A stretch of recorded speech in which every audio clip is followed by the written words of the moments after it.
জামাতি বক্তা আমির হামজা এই ব্যক্তিটা এমন একটা আলেম, যা আলেম হওয়ার কোনো যোগ্যতাই তার ভেতরে নাই। সে একটা বক্তব্য দিয়েছিল, জাহান্নামে যাদেরকে ঢোকানো হবে তাদেরকে আবার জান্নাতে নিয়ে আসা হবে, এরকম নাকি দলিল সে খুঁজে পায়নি।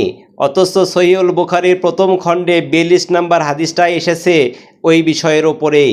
মুসলিম ইবনে ইব্রাহিম রহমতুল্লাহ আলাই আনাস রাদিয়াল্লাহু আনহু থেকে বর্ণনা করেন, নবী সাল্লাল্লাহু আলাইহি সাল্লাম ইরশাদ করেন যে লা ইলাহা ইল্লাল্লাহ বলবে আর তার অন্তরে একটি জব পরিমাণ নেকি থাকবে, তাকে জাহান্নাম থেকে বের করা হবে।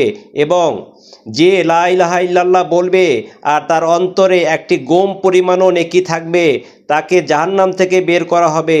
এবং যে লা ইলাহা ইল্লাল্লাহ বলবে তার অন্তরে একটি অণু পরিমাণ নেকি থাকবে, তাকেও জাহান্নাম থেকে বের করা হবে।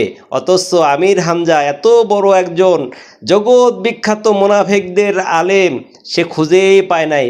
তাকেও কিন্তু মানুষে আবার আলেম বলে।